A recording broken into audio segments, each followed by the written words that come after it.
his stuff just goes so freaking hard. The precision, the planning, the choreography of it all, the writing, the musicianship, the musicality, the lyricism, everything, the messaging, the imagery chosen. By far, my favorite is the next one I'm going to cover here, and that is...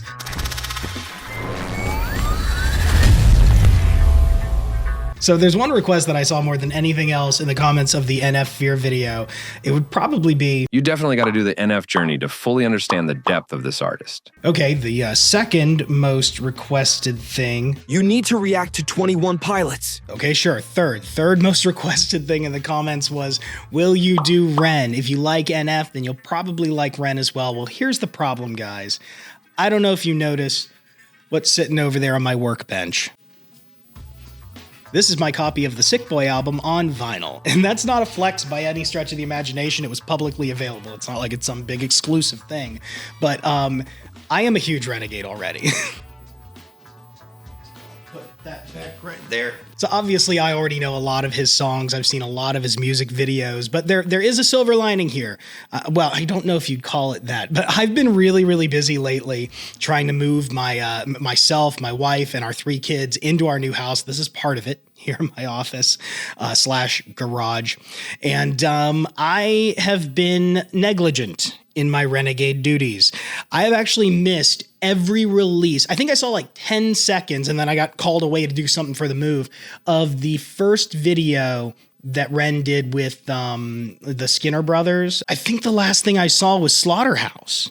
I want to say, or was that, let me see here, because I'm looking at his channel right now. And apparently I watched the Sick Boy episode 1 Flame of Prometheus thing, but I don't remember what that's about. Oh yeah, I was here for the whole Cujo beatdown, Money Ties saga. That was good stuff. Anyway, something cool to mention here is Ren is one of the reasons that I'm even back doing content at all. There's a few people on that list, and I'll get more into that later on, probably in a different video. But I mean, I started listening to Ren mainly because, and this is going to sound weird, mainly because I was a fan of Bo Burnham. And I was looking for people's reactions to Bo Burnham's Inside special, I think was the specific thing I was looking for. And then I stumbled upon some of these reactors. And even as I was watching videos of them reacting to Bo, I kept hearing about this guy named Ren. They wouldn't shut up about this guy named Ren and how amazing he was and how thought-provoking his stuff was, kind of like Bo, only Bo does it in a much more comedic way. And so I was like, okay, I got to check this guy out. Everything that I saw was pointing to this newer song of his at the time.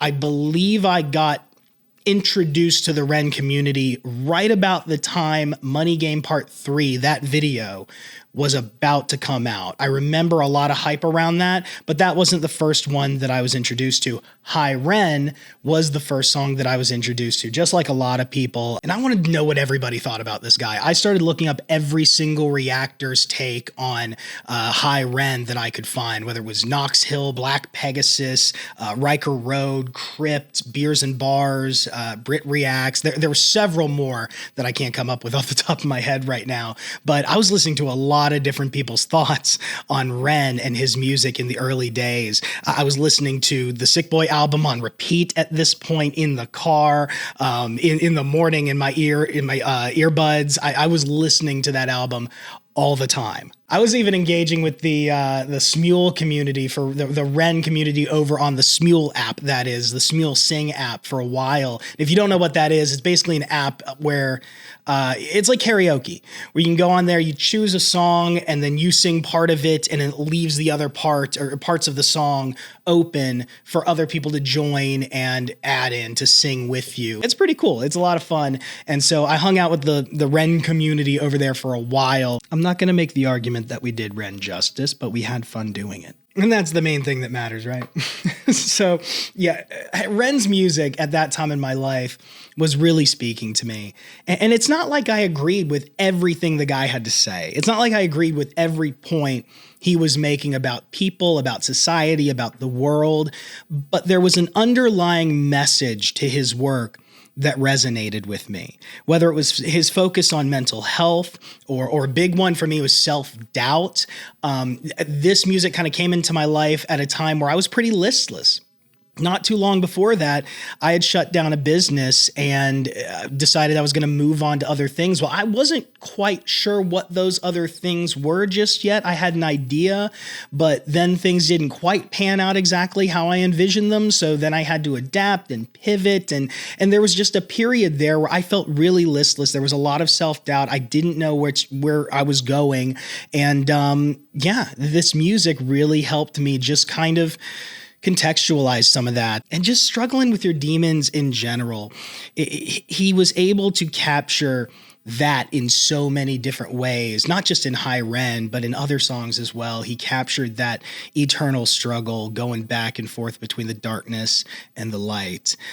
Plus his stuff just goes so freaking hard. Every one of them's a banger. Anyway, guys, like I said, there is some newer stuff that I haven't listened to yet by Ren that I'm going to dedicate individual videos to each of those. But for today, we're going to go through some of my favorites. I'm not going to hit every single song in his past discography, but I'm going to pull out some of my favorites from the Sick Boy album, as well as some of his YouTube stuff that really resonated with me and kind of marks my journey with Ren for the most part. I'm going to gloss over a couple of things for the sake of time here, but I'm going to try to hit on as much as I can and hit it concise and to the point. Hi there, Ren. It's been a little while. Did you miss me? You thought you buried me, didn't you? Risky. Cause I always come back. Deep down you know that. Deep down you know I'm always in periphery. Ren, are you pleased to see me? It's been weeks since we spoke, bro. I know you need me. You're the sheep, I'm the shepherd. Not your place to lead me. Not your place to be biting off the hand that feeds me. Oh, this song. Speaking of songs that I had a lot of fun with over on the Smule app with the Ren community over there, we had a blast doing this song for a while. But this was my introduction to Ren, as I'm sure it was with a lot of people around that time. And again, like I said before, it's just that emphasis on the struggle between the dark and the light. It was a place that I was kind of in at that point, to such a lesser degree than what he talks about, obviously. But there were times in my past that really resonated with. Places that I had come out of, that listening to that song didn't bring me back there, but it recontextualized some of the thoughts that I was having back then, had me looking at them from a bit of a different perspective and understanding what I was going through in a bit of a different way, what I was going through back then. And that's all. I think there's power in that, being able to look back and have a deeper understanding of where you've been, so that when you come to find those dark places in the future, that, you know, the things that start to drag you down, even things that you wouldn't even imagine aren't in your life right now, but are coming at you at some point that might drag you down. I think you become more equipped to handle those things, even when you learn lessons that you can retroactively look back and look at the things you've been through and say, you know what? That looks completely different now. And I'm struggling to come up. There's some stuff I'm going to talk about in other videos. Like I said, for time, I'm going to gloss over some things. But let's move. Well, actually, no, there's one last thing. Like I said, I have some notes here, so I'm trying not to miss things. This was also such a great introduction to Ren, because it's so wonderfully exemplifies his writing, his musicality, his ability as a performer, his musicianship, like every aspect of what you would want to do to introduce yourself as a musician, as an artist to an audience. He pulls off here, whether it's the fact that he did all that in one take as a live performance. I know there's some like editing later on as they cut back and forth. I don't know if there's any like real cuts in there where they cut and came back and did things later. A lot of people talk about it being a one take, but it's so loaded with everything that an artist would want to exemplify to a new audience. And I think that's why it was such a draw for so many people. Once they saw that performance, they were taken aback, intrigued, curious, and then hungry for more. And so that's what led me on to the next one I'm going to talk about here, which is Money Game Part 3. Not Money Game Part 1, not Money Game Part 2, Money Game Part 3. I've made it a habit in my life of watching things out of order. Star Wars really did a number on me, guys. 8 years old and he's praised for unusual grades. 9, his parents pay for private school to nurture the flame. 10, 11, 12, 13, he ascends and ascends. His daddy tells him, son, money is the means to all ends. Like I said before, I know this will date my inception into the Ren community here, but it was basically right then when this was coming out. And now that I'm thinking about it, I don't know if it was right before or right after. I just remember a lot of hype around Money Game Part 3, the music video coming out when I was first hearing about Ren. And so this was another one that, again, it just so perfectly exemplified Ren's artistry, the precision, the planning, the choreography of it all, the writing, the musicianship, the musicality, the lyricism, everything, the messaging, the imagery chosen, like everything about that performance, again, just exemplified everything you'd want to show an audience about who you are as an artist. He just kept nailing it. HUGE Ren blew my mind. Money Game Part 3 blew my mind. And at this point, I was just like, I have to know more. It's cemented in my mind. There's something different about this guy, and I gotta know more, which led me to Sick Boy. Hi Ren, thank you for coming in today. Thanks for seeing me. Looking at your file here, it seems there's a very apparent interplay with your emotional state and your physical body. Have you ever heard of the trauma response? I don't think so. And so this is where I was able to learn more about his medical history, his health struggles. You know, I had heard the spoken word part at the end of HUGE Ren, and I kind of gleaned from that, okay, he's been through some stuff. I had seen some comments, something about Lyme disease, but then once Sick Boy came into the picture, I started really thinking, okay, this guy has gone through some stuff. He's really gone through some stuff. And obviously with HUGE Ren, that's plain. But now we have this other song. And then I find out that, oh, this is the title song to his album. Like at that point, I still didn't even know that. I didn't know Money Game Part 3 was on an album. I was learning about this guy as I went along. And so I just started diving in, and I learned about his Lyme disease. I learned about his misdiagnoses. I learned about his struggle with mental health, with psychosis, all the medications, all the treatments, everything that he's been going. And then he continues to struggle, and he has to go through different periods of his life where he's able to create, but then he has to back off and rest and go through treatments. And it's just, it was such that point was such a flood of information. I remember the first time listening to Sick Boy, hearing all that and thinking, man, I got to look this up. I have to know what this guy has been through that has created such a wide variety already of genres and musicality. I was so excited from this point on, which I know is a weird thing to say after I just talked about all the struggles that he's been through. But really, I mean, being able to see somebody who has taken something so negative and turn it into something so beautiful, there's intrigue there. There was excitement there, obviously. And at this point, I was just kind of going by some of the other reactors. I would always watch or listen to the songs by themselves before going to any reactors and actually watching their videos. But what I would do is I would look at the order in which they were reacting to some of these songs, as well as kind of what reactions were getting the most views, so I could kind of tell what songs were the most popular. Also, I kind of just went on Spotify and I could see what songs were coming up as the most popular, as well as just the views on his videos in general. But I knew I was kind of going based on the journey of some of these reactors, because I was interested in, like I said earlier, getting their takes and understanding their perspectives on Ren's music as well. So I was watching a lot of them still, and the next song that kind of came up in that list was Illest of Our Time. 1, 2, 3, spitting bullets on the beat. I'm a sick little puppy who gets lucky when he speaks. And this is where I really started to see Ren the rapper. And I know Sick Boy is rap as well, but in I'm getting tongue-tied here, in a bit of a different way. It's more narrative in Sick Boy, and in Illest of Our Time, it's just bars upon bars upon bars upon bars. Catalyst for chemical combustion. I'm the analyst of metaphors and similes and synonyms and alchemist. Evangelist, spread the words I seek like they're cancerous. Pragmatist, think before I speak, then I answer it.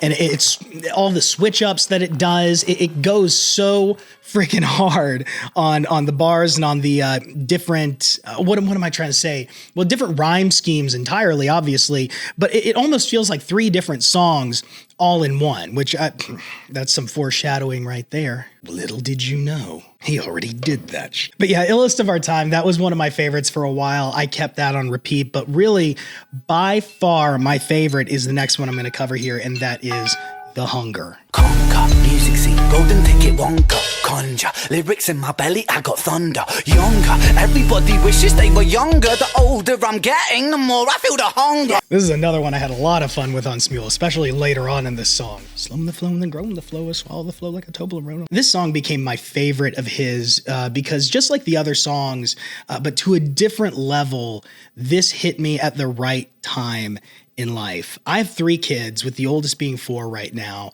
and ever since that first child was born, that hunger to grow, improve, adapt, provide has been deepening at an exponential rate. The game completed every level. I'm a vessel for spirits, a channel out of my lyrics. I'm a rebel. But really, just that subject matter of having that fire in your soul, that fire in your gut, that hunger deep inside to improve, to push forward, to create, to do more. This song just hit me like a ton of bricks, and it continues to do so. Okay, we're going to lighten it up a little bit here before we get real serious. We're going to talk about what you want. Boom like dynamite, yes I get wild. Blowing up the scene like a freaking missile. Quick hit the deck, so here comes the pressure. Sounds so ill, better call the health inspector. This song is just pure fun. That's what it is. It's such a blast. And I think that's the main reason Ren made it. He wanted to have fun with it, and he wanted to pay homage to the Beastie Boys in a way that no other artist ever has. I got what you want, I got what you need. Old school kicks with a new school twist, banging on my MP3. I got what you need, I got what you want.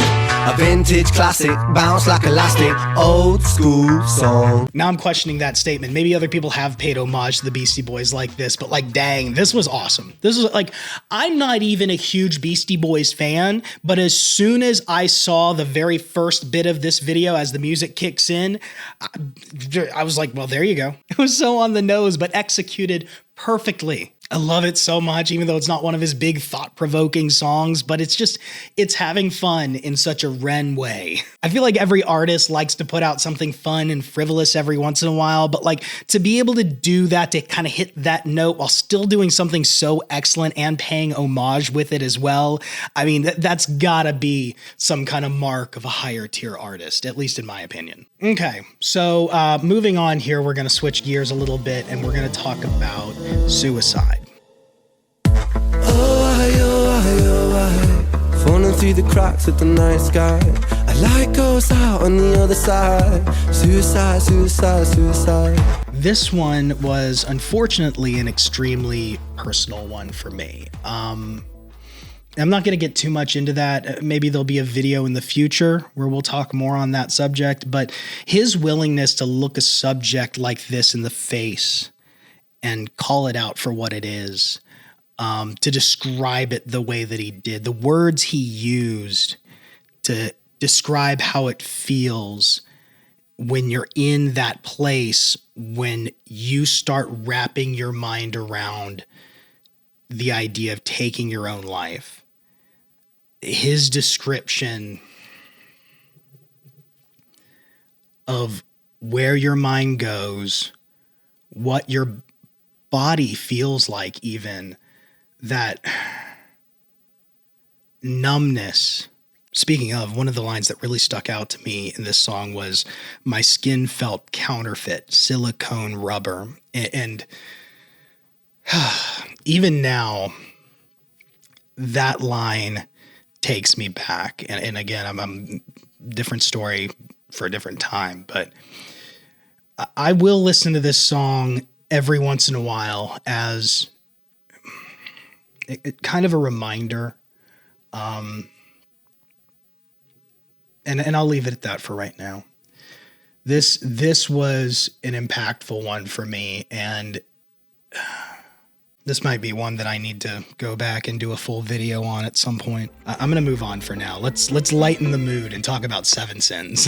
Have you ever felt pain? Stomach wrenching, unrelenting. Tell me, have you ever felt pain?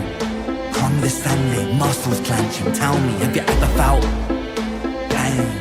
A rose emerges from the pavement cracks. past. I'll write my eulogy with broken glass, eternal parallax. In this song, and I mean a lot of his songs, but really it struck me in this song how insightful Ren can be about the human condition and how our minds justify and adapt to hard truths and hard situations. It's just astounding how he's able to paint these pictures.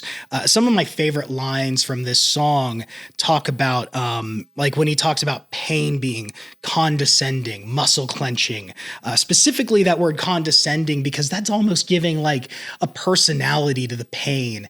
And that's one of those that struck me because it really, really feels like that sometimes, right? When you're going through some of the most painful times in your life, it's almost like there is a conscious force, this condescending conscious force that is trying to drag you down. It feels personal almost in some of these instances where the darkness is just pulling you down into deeper darkness. And so that one really stuck out to me. Of course, I love the Tolkien call out with the Uruk-hai. That's a fun one, just to, again, lighten the mood a little bit. But then, man, later on in the song when he says, prophets get dropped imagining heaven. That one, yeah,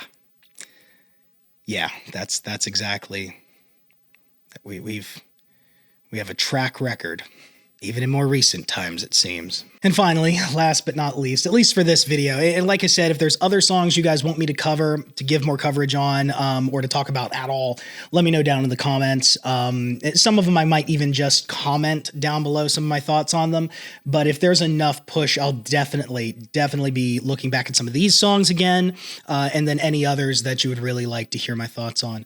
But let's talk about The Tale of Jenny and Screech. Violet was a silent girl, grew up with violent stars. Her mother was a drinker and her father was a bastard. Every night he took a tie but never left the room. I'll spare you with the things he did, I'm sure her mother knew. This trilogy is a work of art. It's a work of art. Let's start with the performances. I mean, just like I've been saying with HUGE Ren, with Money Game Part 3, his ability to take a simple concept like walking around the streets of, oh shoot, where is he? Where is he? I don't know.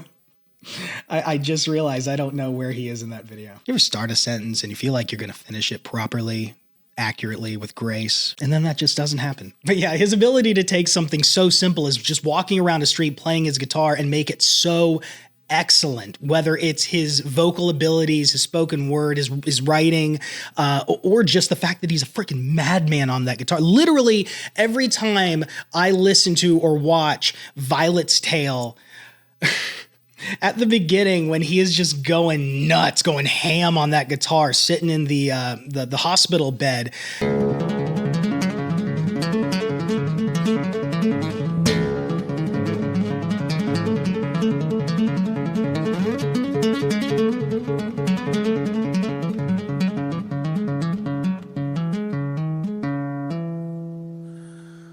There are times when I verbally, literally out loud just go, okay, we get it, Ren. We get it. You're good at guitar. We get it. Good doesn't even describe it. It's insane. He's insane with that thing. Moving on, let's talk about the story. Let's talk about the story of The Tale of Jenny and Screech. And I believe, I should have confirmed this. I should have done the research.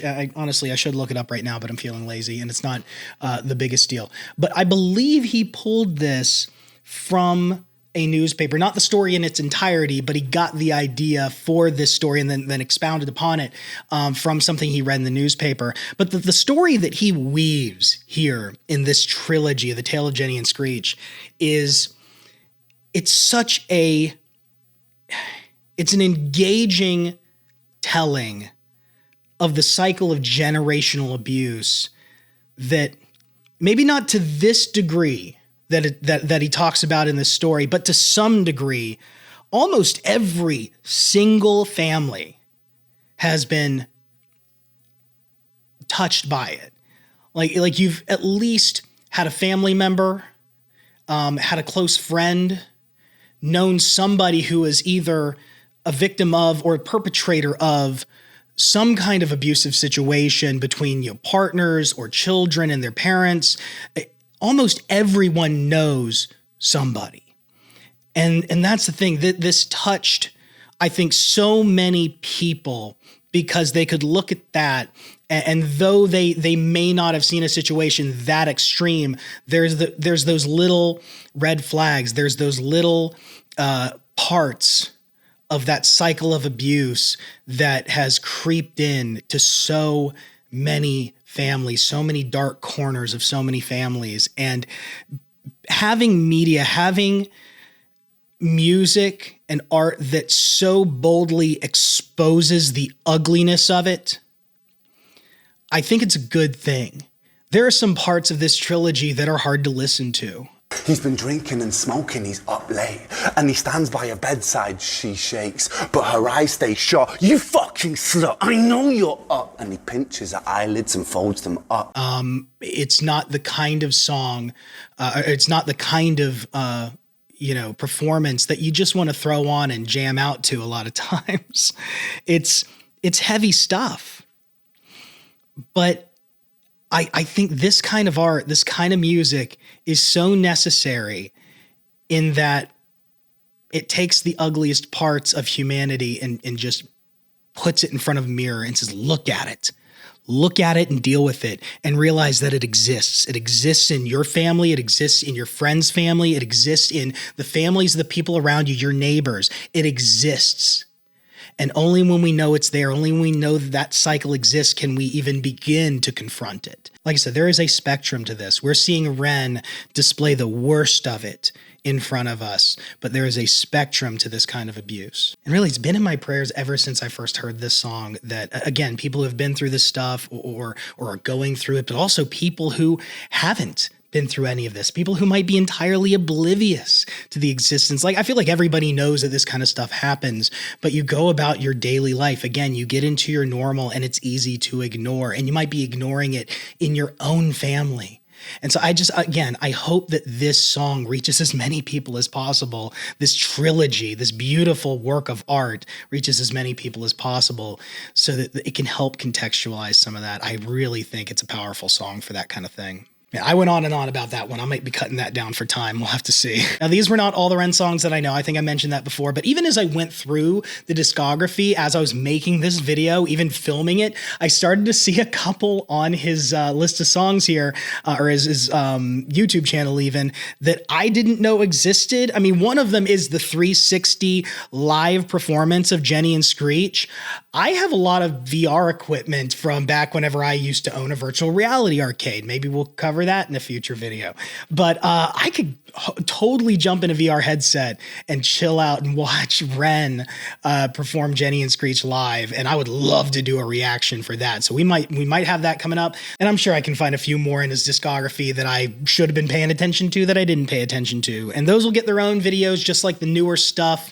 All of that, anything after Slaughterhouse, I think I'm going to just go ahead and just go from the oldest to the newest and just cover everything that I've been missing. But I'm not going to take much more of your time here, guys. I know this was a longer video. Thank you so much for sticking with me to hear about my journey in learning about Ren and going through his music and hearing about some of the highlights and some of my favorite parts. This was a lot of fun to put together and to look back on my Ren journey. And I just can't wait to expand that journey with you guys. So if you want to see that, make sure you're subscribed, hit that bell. If you like this video, please like it. But other than that, guys, I think I'm going to end in prayer, just like I have been with the other videos. So let's pray.